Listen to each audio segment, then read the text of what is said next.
అందరికీ శనార్థి ఆడలకు మంగళారతి. ముందుగా ఏముంటాయి మన ముచ్చట్ల నెత్తిరాతలు గీతలే కదా, చూడు రెడ్ లైన్స్. ధర్నాకు దిగిండు ముఖ్యమంత్రి రేవంతాలు సారు. రాజ్భవన్ ముట్టడికి పోయి చేస్తున్నాడు పోరు. ఇంటింటికి నీళ్ళిచ్చే పని పెట్టుకున్నాడట పవనాలు. అసలు బాధ అన్నది పడొద్దట ఆంధ్రప్రదేశ్ జనాలు. ధరణి పోర్టల్లా కాంగ్రెస్ సర్కారు తీసుకొచ్చింది మార్పు. భూభారతి పేరుతోనే చెయ్యొళ్ళు చేస్తుండ్రట కూర్పు. అదాని ముఖ్యమంత్రి రేవంతాలు బాయి బాయి. బీఆర్ఎస్ లీడర్లు పోరాటం చేస్తుండ్రు పగలూరేయి. లగచర్ల బాధితులకు బెయిల్ ఇచ్చింది న్యాయస్థానము. వాళ్లకు న్యాయం కూడా జరగాలంటుర్రు చూసిన జనం. సీఎం రేవంతాలు సారు మంత్రులందరినీ కాంగ్రెస్ పార్టీ లీడర్లందరినీ వేసుకొని రాజ్భవన్ ముట్టడిద్దామని ధర్నా చేసిండట. అధికారంలో లేనోళ్ళు ధర్నాలు, రాస్తారోకోలు, నిరసనలు తెలుపుతారు. అధికారం నుండి ప్రభుత్వంలో ఉన్న షై పార్టీ లీడర్లు అందులో ముఖ్యంగా ముఖ్యమంత్రి సార్ ధర్నా చేసుడేంది, రాజ్భవన్ ముట్టడికి ఓడేంది అంటారా చూడండి. అగో చూసినరా, మోడీ అదాని బాయి బాయి అనుకుంటా ప్రధాని మోడీ సారు అదాని సారుతోని చేతులు కలిపి దేశాన్ని ఆగం చేస్తుండ్రని రాజ్భవన్ ముట్టడికి పోయిండ్రట.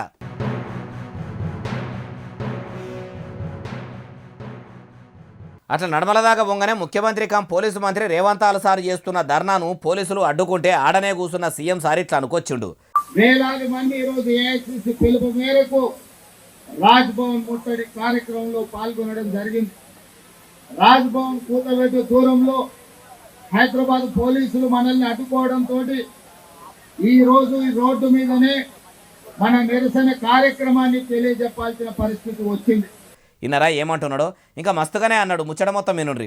ఈరోజు చాలా మంది అనుకుంటున్నారు మీడియా మిత్రులు, తెలంగాణ రాష్ట్ర ముఖ్యమంత్రి అయిన రేవంత్ రెడ్డి, ఉప ముఖ్యమంత్రి గారు, మంత్రివర్గ సహచరులు ప్రభుత్వమే ధర్నాలా కూర్చోవడం ఏంటి అని.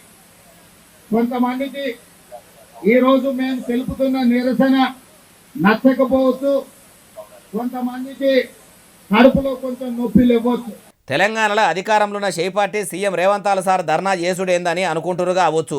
కొందరికి కడుపు నొప్పి కూడా లేకపోవచ్చు అనబట్టే మరి పోలీసులు కూడా సీఎం సార్ తీరు మంచిగా లేదు, ఇచ్చిన హామీలు నెరవేరుస్తలేడని రోడ్ల మీదకి వస్తే అరెస్టులు చేసి వాళ్ళను గొర్రెలను కదా గొర్ర గుంజుకపోయినట్టు గుంజుకపోయి ఆశా వర్కర్లను సైతము ఆడోళ్ళని కూడా చూడకుండా కొట్టుకుంటా వ్యాన్లలో వేసుకపోయిరి.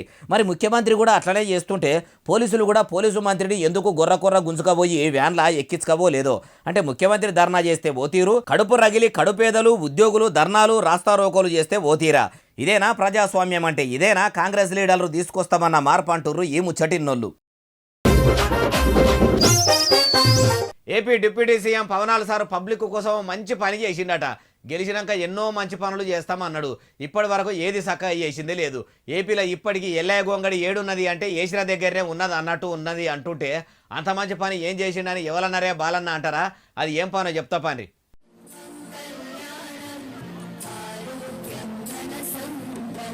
ప్రధాని మోడీ సారుతోని మాట్లాడి జల్ జీవన్ పథకం కింద ఏపీల ప్రతి ఇంటికి నల్లా కలెక్షన్లు ఇచ్చి మంచినీళ్లను సరఫరా చేసే పని పెట్టుకున్నాడట.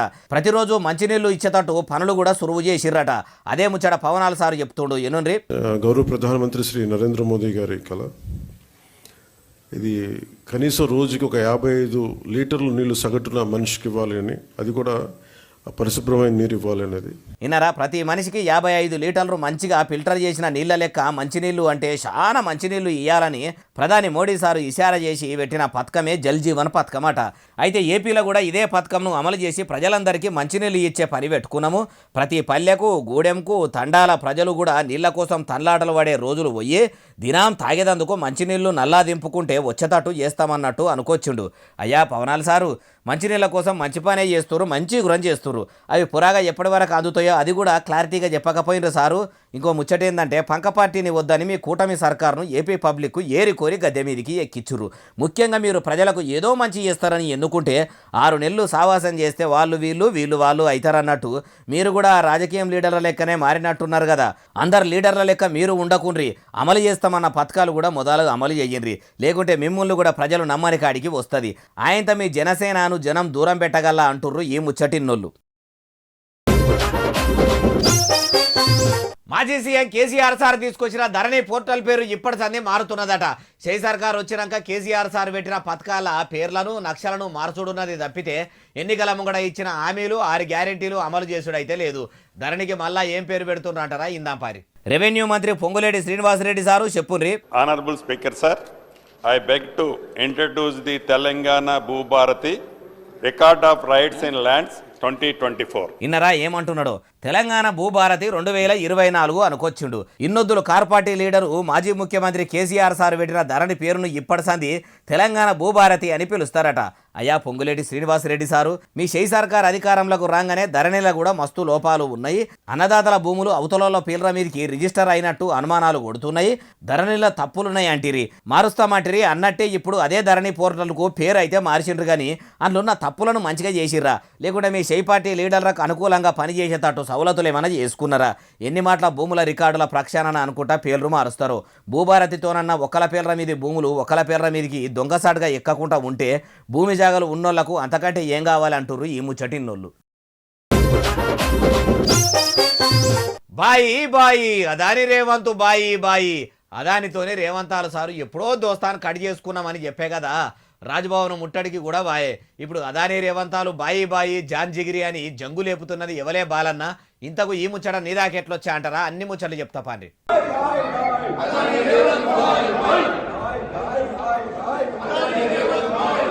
అగో చూసినరా, కారు పార్టీ లీడర్లందరూ ఇట్లా ఫోటో పట్టుకొని అదాని రేవంత్ బాయి బాయి అనుకుంటా అసెంబ్లీలో ఉన్న మీడియా పాయింట్ కాడ నిరసన చేసిర్రు. మొన్ననే కేటీఆర్ సార్ ఏమనే అదాని సార్తోనే రేవంతాల సార్కు సాటుగా సోపతి ఉన్నది. సాటుగా పొంగులేటి సారు కలిసిండని అంటేనే కదా సీఎం సారు సీరియస్ అయ్యి అదాని సార్ ఇస్తామన్న 100 కోట్లను వెనుకకు పంపుతున్నామని చెప్పిండు. అసోటిది ఇప్పుడు కారు పార్టీ లీడర్లు సీఎం రేవంత్ రెడ్డి సార్ను అనుడేంది అంటారా? ఏమో లోపటి గుట్టు ఎవలకెరక. అప్పట్లో కూడా కేసీఆర్ సారు కాళేశ్వరం ప్రాజెక్టు నుంచి కొండపోశమ్మ రిజర్వాయర్ దాకా మెగా కృష్ణారెడ్డికి జూపల్లి కృష్ణారావు సార్కు కాంట్రాక్ట్ ఇచ్చి మొత్తం గుత్తకప్ప చెప్పిండని అప్పట్లో కాంగ్రెస్ పార్టీ లీడర్లు కూడా శాననే మొత్తుకున్నారు. వాళ్ళ లెక్కనే వీళ్ళు కూడా ఇప్పుడు మోపైనట్టుండ్రు కదా అంటుర్రు ఈ ముచ్చటిన్నోళ్ళు. నాంపల్లి స్పెషల్ కోర్టు లగచర్ల బాధితులకు బెయిల్ మంజూరు చేసింది. డ్యూటీలున్న ప్రభుత్వ ఆఫీసర్లను కొట్టిండ్రని 40 రోజుల సంధి జైల్లోనే ఉన్న అన్నదాతలు బెయిల్ మీద విడుదల అయ్యిండ్రా. రైతులకు మాయమాటలు చెప్పి సర్కారు ఉద్యోగుల మీదకి ఉసిగొలిపిండ్రని పట్నం నరేందర్ సార్ను కూడా జైల్లో పెట్టిరు కదా, ఆయనకు కూడా బెయిల్ వచ్చిందా? అరుచుకుందాం పారి. నాంపల్లి స్పెషల్ కోర్టులో వాదనలైన జడ్జి గారు 24 మంది లగచర్ల బాధితులకు అట్లనే పట్నం నరేందర్ రెడ్డి సార్కు కూడా బెయిల్ ఇచ్చిండ్రు. అన్నదాతలు ఎవ్వరు సర్కారుకు భూములు ఇయ్యొద్దు అన్నందుకు కావాలని కాంగ్రెస్ సర్కారు అరెస్టు చేయించిండ్రు. నేను జైలు నుంచి బయటకు వచ్చినాక చెప్తానని అన్న నరేందర్ రెడ్డి సారు ఇప్పుడు బెయిల్ మీద బయటకు వచ్చిండు. మరి మళ్ళా కొడంగల్ గడ్డ మీద కొట్లాట సురువు చేస్తాడా, లేకుంటే 40 దినాలు షై సర్కారు చిప్పకూడదు ఎలబెట్టింది.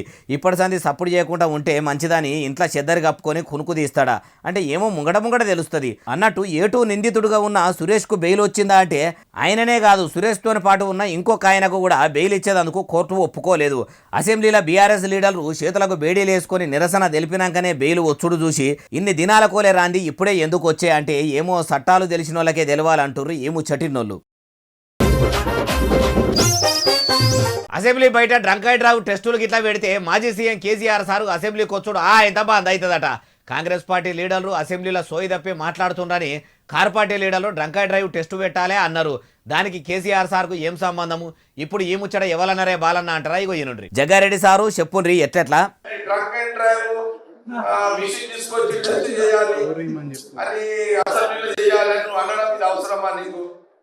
అంటే ఈ మిషన్ పెడితే అసలుకే మీ మామ కేసీఆర్ వస్తలేదు. మిషన్ పెడితే ఎప్పుడన్నా వచ్చేది కూడా బాగా అవుతాడు కదా. ఇన్నరా ఏమంటుండో. అసెంబ్లీ కాడ డ్రంక్ అండ్ డ్రైవ్ టెస్టు పెడుతుండ్రన్న ముచ్చట మాజీ సీఎం కేసీఆర్ సార్కు ఎరకైతే ఎప్పుడన్నా అసెంబ్లీకి పోదామనుకున్నా ఆయన వచ్చుడే మొత్తం బంధు పెడతాడు కదా అనబట్టే. అయ్యా జగ్గారెడ్డి సారు, మాజీ సీఎం కేసీఆర్ సారు మీరన్నట్టు ఒకడే తాగుపోతా సారు. మీ షై పార్టీ లీడర్లకు ఎవ్వలకు నోట్లే పోసిన ఆ పెగ్గు కూడా మింగరా? మీ కాంగ్రెస్ పార్టీ వాళ్ళ కడుపులకే పోదా ఎట్లా? ఏ లీడర్ సుధపూస కాదు తీయండ్రి. అసెంబ్లీ కాడ కార్ పార్టీ లీడర్లు అన్నట్టే డ్రంక్ అండ్ డ్రైవ్ టెస్టు పెట్టుండ్రి. మీ షై పార్టీ లీడర్లు ఎంతమంది తీర్థం పుచ్చుకోకుండా ఉన్నారో ఎరకైతుంది కదా. అయినా మీరు ఇట్లా ప్రెస్ మీట్ పెట్టి అర్థం పర్థం లేని మాటలు మాట్లాడే కంటే సంగారెడ్డి పబ్లిక్ కోసం షై పార్టీని ఒప్పించి 4 రూపాయలు తీసుకుపోయి 4 మంచి పనులు చేపించుకున్నా గానీ మళ్ళొచ్చే ఎలక్షన్లన్నా పబ్లిక్ మిమ్మల్ని కొంచెమన్నా దేక్తారేమో అట్లా కూడా ఆలోచన చేయకుండా ఇట్లా పొద్దుపోవుడు ఏందో. మీరంతకే ఉన్నారు, కారు పార్టీ వాళ్ళు అంతకే ఉన్నారు. మీకే తెలవాలి సారు రాజకీయం చేసేటోళ్లకు అంటుర్రు ఈ ముచ్చటిన్నోళ్ళు.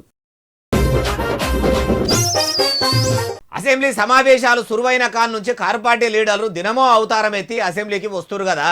మరి ఎన్నడలేంది ఇట్లా బీఆర్ఎస్ పార్టీ లీడర్లు కష్టపడుతున్నదంతా పబ్లిక్ కోసమేనా, లేకుంటే రాష్ట్రంలో దినానికింత దివాలా తీస్తున్న బీఆర్ఎస్ పార్టీని బిర్రుగా చేసుకునేందుక? ఎందుకోసం మనం కూడా అరుచుకుందాం పారి. మొన్ననేమో చేతులకు బేడీలు వేసుకొని కర్రె కలరు అంగీలు పాయింట్లు వేసుకొని లగచర్ల రైతుల గోసలు చెప్తున్నామని ఇట్లా అసెంబ్లీ కాడికి వచ్చిర్రు. లగచర్ల లడాయి మీద అసెంబ్లీలో చర్చ పెట్టాలని లొల్లి పెట్టిర్రు. అటెనక సిక్కి నిన్న షై సర్కారు పెట్టిన ఫ్రీ బస్సు పథకంతోనే ఆటో డ్రైవర్లు ఆగమైతుండ్రు. సర్కారు వాళ్ళను ఆదుకునే జిమ్మదారి తీసుకోవాలి, ఆటో డ్రైవర్లకు పింఛన్ ఇయ్యాలని, వాళ్లకు సవలతులు చేయాలి అనుకుంటా నిన్న ఆటో డ్రైవర్ల ఏషాలు కట్టి ఆటోలు నడుపుకుంటా అసెంబ్లీ దాకా వచ్చిర్రు. అటెనక సిక్కి ఇట్లా ప్రకాడులు పట్టుకొని ప్రజాప్రభుత్వం అని చెప్పుకునే కాంగ్రెస్ సర్కారు వెంటనే ఆటో డ్రైవర్లను ఆదుకోవాలని లొలియేసిర్రు. ఇదంతా చూస్తుంటే ఏమనిపిస్తున్నది? కారు పార్టీ లీడర్లు పేద ప్రజల కోసమే కాంగ్రెస్ సర్కారు మీద సమరం చేస్తుర్రా, లేకుంటే పబ్లిక్ల పతారం ఎంచుకునేందుకు చేస్తుర్రా? అంటే బీఆర్ఎస్ 10 ఏళ్ల ఏలుబడిలా కారు పార్టీ వాళ్ళు ప్రజల మీద ఏ పార్టీ ప్రేమ గురిపించిర్రో, ఎంతమందికి మేలు చేసినరో తెలవందా? ఇట్లా వీళ్ళు ఎన్ని ఏషాలు కట్టినా ఎన్ని మోసాలు ముంగటేసినా కారు పార్టీ వాళ్ళను కామన్ పబ్లిక్ నమ్మేటట్టు లేరు. ఎందుకంటే 10 ఏళ్ల గులాబీ పాలన గిరిలనే వాళ్ళ గుణం కండ్లారా చూసిండ్రు, వాళ్ళ మాటలు చెవులారా ఇన్నరు అంటుర్రు ఈ ముచ్చటిన్నోళ్ళు. తెలంగాణ ఫిలిం డెవలప్మెంట్ కార్పొరేషన్ చైర్మన్గా సినిమాల నిర్మాత దిల్ రాజు సారు ఇమానందిని ప్రమాణం చేసిండు. ఉదికు మలి సర్కారు వచ్చినాక సినిమా రంగంను సీఎం రేవంత్ సారు చిన్న చూపు చూస్తున్నాడని కొందరు అంటుర్రు. ఆ పేరంటానికి ముఖ్యమంత్రి సారు కూడా హాజరుపడి దిల్ రాజు సారు దిల్కూజ్ చేసిండా? చూద్దాం పారి.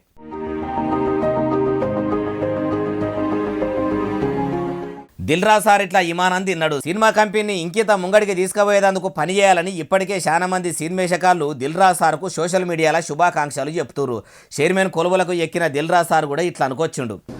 సో మళ్ళీ ఆ పూర్వ వైభవం ఎఫ్డీసీకి తీసుకురావాలనేది సీఎం రేవంత్ రెడ్డి గారి ఆలోచన. సో దాని గురించి నన్ను ఎఫ్డీసీ చైర్మన్గా నియమిస్తున్నానని చెప్పారు. ఈయనరా రాష్ట్ర ప్రభుత్వానికి సినిమా రంగానికి నడమల వారధిగా నిలబడి వాళ్ళ బాధలను గోసలను వాపుకుంటా సినిమా రంగం అంటే తెలంగాణ హైదరాబాదు అని దునియా మొత్తం తెలిసేటట్టు పనిచేయాలని సీఎం సారు దిల్ రాజు సార్తోనే అన్నాడట. అయ్యా దిల్ రాజు సారు ఆయన మంచిగానే అన్నాడు, మీరు మంచిగానే ఇన్నారు. మీరు మరి మన తెలంగాణ భాష యాసలతో చేస్తున్న చిన్న చిన్న సినిమాలను కూడా బయటకు పట్టుకొచ్చి సినిమానే జీవితంగా బతికేటోళ్ళందరినీ కూడా బాగుపడేటట్టు చూడుండ్రి. తెలంగాణలో కూడా చాలా మంది టాలెంట్ ఉన్నోళ్ళు ఉండ్రు. ఎప్పుడు చూసినా పాలి రాష్ట్రాల ఏషకాలను పెట్టి పదే సినిమాలు తీసుకుంటా తెలంగాణ మీద ఇడిచిపెట్టి మొగని సొమ్ము తిని ఎవలపాటనో వాడినట్టు చేయకుండా ఇప్పటి సందన అట్లా కాకుండా చూడుండ్రి అంటుర్రు. ఇప్పటికీ సినిమాల అవకాశాలు రాక యూట్యూబ్లో షార్ట్ ఫిలింలు చేసుకుంటా కాలమెల్ల తీస్తున్న కళాకారులు చూస్తున్నోళ్ళు. మైలార్దేవుపల్లిలో సడకుల పక్కకున్న దుకాణాలన్నింటినీ జీహెచ్ఎంసీ అధికారులు వడగొడుతుర్రట. ఇన్ని దినాల కోలేంది ఇప్పుడే హైదరాబాద్ మున్సిపాలిటీ వాళ్ళ కళ్ళు ఆ షాపుల మీద ఎందుకు పడ్డాయి? అసలు భాగ్యనగరం మొత్తాన్ని ఇడిచిపెట్టి ఒక మైలార్దేవుపల్లి మీదనే వాళ్ళు ఎందుకు మనసు పెట్టిరో మనం కూడా ఆడదాకా పోయి అరుచుకుందాం పారి.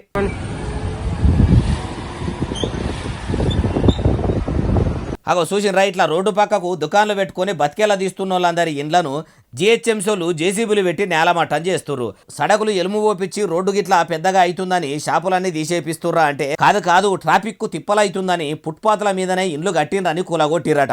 రోడ్డు పక్కకు ఇండ్లు పోయినోళ్ళు రోడ్డు మీద పడ్డామని అనుకొచ్చిండ్రు. తప్పని అంటలేదు, ఒకే ఇన్ఫర్మేషన్ ఇచ్చి చేయాలి కానీ కనీసం మెట్టు వరకు కూడా ఇక్కడ వరకు రోడ్ ఏమైనా ట్రాఫిక్ జామ్ అవుతుందా? దీనివల్ల ఏమైనా ప్రాబ్లం ఉందా? ఫుట్పాత్ల మీద అక్రమంగా కట్టిన దుకాన్లను కూలగొట్టిండ్రు. సరే అనుకుందాము, ఇట్లా ఆఫీసర్లు కావాలని కొందరి లోపలికి ఉన్న ఇండ్ల మెట్లను కూడా కూలగొట్టిర్రా?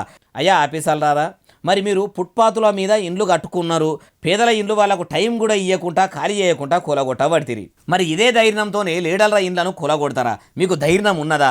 అదే తొవ్వల ఉన్న ఎమ్మెల్యే ప్రకాశం సారు ఇల్లును ఎందుకు ముట్టుకోలేదు? అంటే ప్రజలకు ఓ న్యాయము, లీడర్లకు న్యాయమా? కూలగొడితే అందరి ఇండ్లు కూలగొట్టాలి, లేకుంటే కూలనే కొట్టొద్దు. లీడర్ల కూలగొట్టకుండా పేదల ఇండ్లనే పడగొట్టుడు మార్పు తీసుకొస్తామంటున్నా మీకేమన్నా మంచిగా అనిపిస్తున్నదా? మీరు ఇట్లనే చేసుకుంటా పోతే కాంగ్రెస్ వాళ్లకు ప్రజలు మార్పు మంచిగానే చూపించేటట్టు ఉన్నారు అంటుర్రు ఈ ముచ్చటిన్నోళ్ళు. సినిమేషగాడు అల్లు అర్జున్ సార్ వాళ్ళ నాయన అల్లు అరవింద్ సారు కిమ్స్ దవాఖాన్లున్న శ్రీతేజ్ను చూడబోయిండు. అర్జున్ సారు సంధ్యా టాకీస్ కాడికి పోయినందుకే తొక్కిసలాటల శ్రీతేజ్కు ఆ గది పట్టిందని అందరూ అనబట్టిరి. అందుకోసమే పోయినట్టున్నాడు. మరి వాళ్ళ ఇంటోలను కలిసిండా? ఏమన్నారు, ఏం కథ ఎన్నుండ్రి మీరే. అయ్యా అల్లు అరవింద్ సారు శ్రీతేజ్ ఎట్లున్నాడు చూసిండ్రా? అబ్బాయి రోజు రోజుకి రికవర్ అవుతున్నారు. లాస్ట్ 14 డేస్లోను, పర్టికులర్ లాస్ట్ 10 డేస్లో. ఇన్నరా ఏమంటున్నాడు? 10 దినాల సంధి రోజుకింత పానం కుదురుకుంటుంది, మొత్తం మంచిగా అయ్యేందుకు మస్తు టైం పడుతుంది అన్నారట. అయ్యా అరవింద్ సారు, మరి మీ కొడుకు అల్లు అర్జున్ సారు ఎన్ని దినాలు అయినా కానీ దవాఖానకు వచ్చి సూచన పోతలేడా అని అంటుర్రు, దానికి మీరేమంటారు? అల్లు అర్జున్ ఎందుకు హాస్పిటల్కి వెళ్ళలేదు అని అడుగుతున్నారు. దానికి కారణం చెప్తాను. స్టాంపీడ్ జరిగిన రోజు మరుసటి రోజు మార్నింగే అల్లు అర్జున్ వద్దామని అనుకుంటే హాస్పిటల్ అధికారులు నిన్నే కదా జరిగింది, ఇవాళ ఈ హాస్పిటల్కి వచ్చి ఇక్కడ ఇంకొక ఇన్సిడెంట్ని ఎందుకు అవాయిడ్ చేయమని చెప్పి అడిగారు.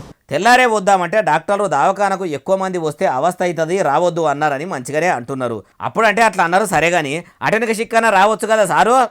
కేసు పడింది. ఆ కేసులో పడిన తర్వాత మన legal team headed by Niranjan garu strongly advised Bunny should not go to the hospital at all. Case booking అయినాక బన్నీ నువ్వు దవాఖానకు పోవద్దు, ఆ ఇంటోలను కలవద్దని అల్లు అర్జున్ సారు దిక్కు వకీల్ సాబా నడట. అందుకే ఇన్ని దినాలు అవుతున్నా కానీ అల్లు అర్జున్ సారు దవాఖానకు రాలేదా అనుకొచ్చిండు. అయ్యా అల్లు అరవింద్ సారు, శ్రీతేజు వయసు కూడా అటు ఇటు మీ మనమనంతనే కావచ్చు.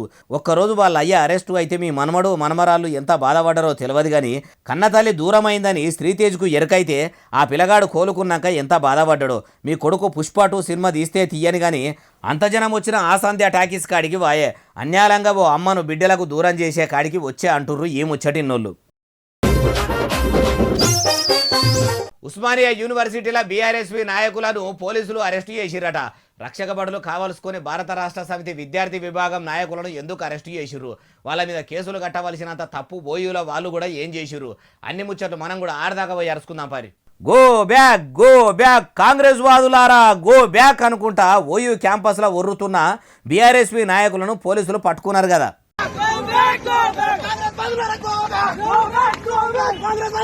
మళ్ళీ సర్కారు వచ్చి ఏడాది అవుతున్నా ఇప్పటి వరకు విద్యార్థులకు ఇస్తామన్న ఫీజు రియంబర్స్మెంట్ వేయలేదు, స్కాలర్షిప్లు ఇస్తలేదు, ఎన్నికల ముంగట విద్యార్థులకు ఇచ్చిన హామీల్లో ఒక్కటంటే ఒక్కటి కూడా నెరవేర్చలేదు.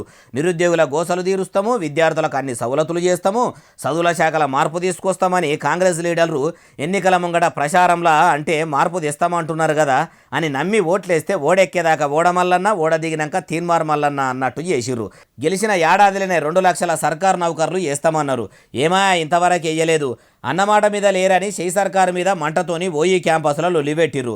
ముచ్చట తెలిసిన పోలీసులు ఇట్లా పోతున్నోళ్లను అనగబట్టి దొరికినోళ్లను దొరికినట్టు జేబులేసుకొని పోయిండ్రు. అప్పట్లో విద్యార్థుల కోసం బాగా లడాయి చేసిన విద్యార్థి నాయకుడు బల్మూరి వెంకట సార్ ఏడున్నాడో ఆయనొక్కడు ఎమ్మెల్సీ కాగానే అందరికీ అన్ని వచ్చినట్టే అనుకున్నాడా ఎట్లా? ఓ వెంకట సారు ఏడున్నారయ్యా, మీ కాంగ్రెస్ లీడర్లు చదువుల శాఖల మార్పు తీసుకొస్తాము, ఏడాదిలో నిరుద్యోగులకు ఉద్యోగాలు ఇస్తామంటే నమ్మి ఓట్లేసిర్రు.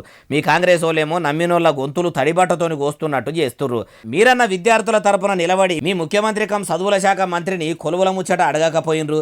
మీరు ఇట్లనే లాపర్వా చేసుకుంటూ ఉంటిరా అంటే రేపకల్లా ఉస్మానియానే కాదు రాష్ట్రంలో ఉన్న అన్ని యూనివర్సిటీలు ఉడికిపోయే కాడికి వచ్చేటట్టున్నాయి అంటుర్రు ఈ ముచ్చటిన్నోళ్ళు. సోషల్ మీడియాలో ఫేమస్ అయ్యేందుకు కొందరు వెనక ముంగడ చూసుకోకుండా ఎటువంటి వేషాలు వేస్తురో వాళ్ళకు కూడా అర్థమవుతుందో లేదో. ఫేమస్ కావాలని పేరుకు రావాలని అనుకున్నాడో ఏమో కానీ ఒక ఆయన ఓ వీడియో ఇడిచిపెడితే గాశారం బాగలేక గాలికి పోయే కంప ఏడనో తలిగింది అన్నట్టు అయ్యిందట. ఎట్లాంటారా చూడుండ్రి. చేతుల పైసల కట్టలు పట్టుకొని గండ్లబడుతున్న ఈయన పేరు భానుచందర్ అట. యూట్యూబ్లో ఇన్స్టాగ్రామ్లో ఫేమస్ అయ్యేందుకు ఇట్లా వీడియోలు చేస్తాడట. ఇప్పుడైతే మనము హైదరాబాద్ ఓఆర్ నంబర్ 9 దగ్గర ఉన్నామన్నమాట. అట్లా బొచ్చడు మంది చేస్తున్నారు. కొందరు ఫ్రాంక్ వీడియోలు అనుకుంటా కూడా పబ్లిక్ను పరిశాన్ చేస్తున్నారు. అయితేంది అంటే ఈయన చేసిన వీడియోలు ఉట్టి అయితే ఏం కాదు. ఔటర్ రింగ్ రోడ్డు మీద ఎగ్జిట్ నెంబర్ 9 కాడ 20,000 రూపాయలు చేస్తున్నా వచ్చి తీసుకోండి అనుకుంటా వీడియోలు తీస్తుండట. అట్లా వీడియోలు తీసుకోగా ఎవరొద్దన్నారు? అంత పెద్ద రోడ్డు మీద అంత రిస్క్ తావుల ఇట్లా పైసలు చేసుకుంటా ఎంతమంది పానాల మీదకి తెస్తావు? ఇదేం దిక్కుమాల ఐడియా? ఇది నీకే వచ్చిందా ఎవడన్నా ఇచ్చిండా? అయినా అంత పెద్ద హైవే మీద అట్లా పైసలు పారేసుడేంది? ఆయనతో ఈ వీడియో చూసిన వాళ్ళు ఒక్క ముఖానే ఆగమాగం బండ్లను వేసుకొని వస్తే ఎన్ని టక్కర్లు అయితే ఎరికేనా అని పోలీసులు భానుచందర్ను అరెస్ట్ చేసి కేసు రాసి సర్కారు వారి లాంఛనాలతో జైలుకు కూడా సాగదోలిర్రు. ఇసొంటోళ్లను అరెస్టులు చేసినట్టే యూట్యూబ్లో బూతులు మాట్లాడుకుంటా నీతి తప్పిన వీడియోలు తీసేటోళ్లను కూడా అరెస్టులు చేసే కానును పట్టుకొచ్చి యూట్యూబ్కు కూడా సెన్సార్ పెడితే బాగుండు. ఎందుకంటే ఎక్కువ మటుకు చిన్నపిల్లల చేతుల్లోనే సెల్ ఫోన్లు ఎక్కువ ఉంటున్నాయి. వాళ్ళు వాడిన భాషనే పొరగాలు నేర్చుకుంటే ఉత్తగా పిల్లలు ఖరాబ్ అవుతారు అంటుర్రు ఈ ముచ్చటిన్నోళ్ళు. ఇగో ఇవి వెళ్ళని తెచ్చిన ముచ్చట ఎట్లున్నాయి అసలు ఉన్నాయిలే. ఎస్ఎస్సీ డిజిటల్ను బాగా సబ్స్క్రైబ్ చేస్తారు, బాగా కమెంట్ చేస్తారు, బాగా లైకులు చేస్తారు, బాగా షేర్లు చేస్తారు. ఇట్లనే ఆదరించరు. ఇక్కడ ముచ్చట తెచ్చి మీకు వినిపిస్తూనే ఉంటా మరి. సెలవు, శనార్థి, దండం, పబ్బతి ఇంకేమన్నా ఉంటాయి అన్ని.